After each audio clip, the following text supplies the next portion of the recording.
lahat po ng LEDAC priority measures na inagreehan po ng Senado, ng House of Representatives at ng ating executive branch ng Malacanang ni Presidente Bongbong Marcos, na pasap po namin, except may hinahabol lang kaming dalawa.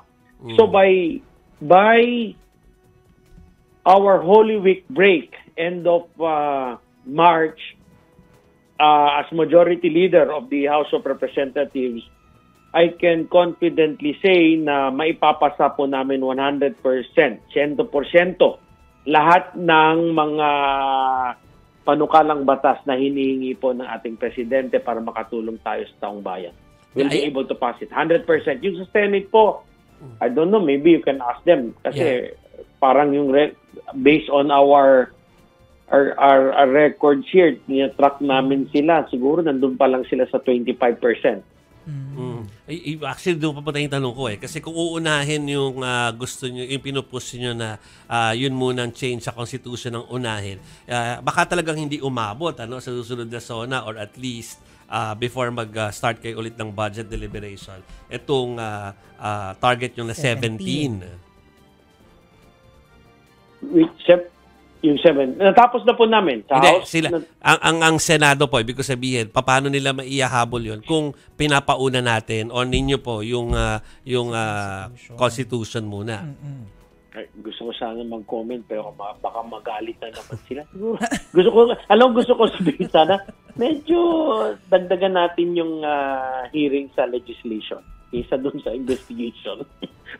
Kasi kami dito, binabalanse po namin, although we also have investigations here in the House of Representatives, but our committees also work doubly hard to make up for the legislative priorities. Binabalanse, kami dito whole week, nagtatrabaho po yung mga committee chairman namin, nagtatrabaho po yung mga members ng mga iba-ibang komitiba, so binabalanse po namin. Meron din kami investigasyon, marami rin po kaming mga committee hearings para maipasa po namin yung legislative priority. Sana po, although, hindi na ako mag-comment doon. Baka ma-misquote na naman ako, magagalit na naman yung mga kaibigan natin dyan na baka tinuturuan ko sila. Hindi na lang, basta dito sa House, we balance things out. No?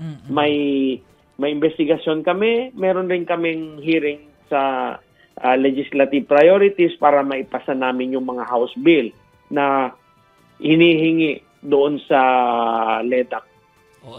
Ayoko na i-push kasi baka mag-away pa ulit Tama rin naman si Congressman Manix doon.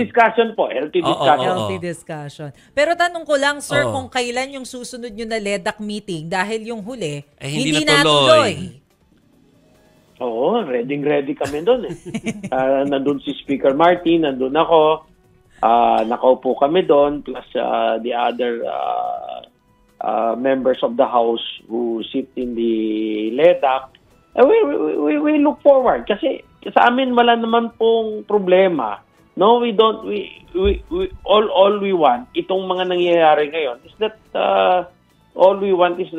to push for those economic reforms, particularly yung economic provisions na we feel hindi lang this Congress and the previous Congress at matagal na kung sino-sinong speaker na umupo, kung sino-sino ng congressman dumaan dito sa Batasan Complex na gusto namin maamendahan na. So, if magpanulit, we look forward to meeting with our counterparts in the Senate in the next LEDAC meeting so we can also update with them, talk with them, pag-usapan namin kung ano pang mga panukalang batas na kailangan namin ipasa para matulungan natin yung ating bansa.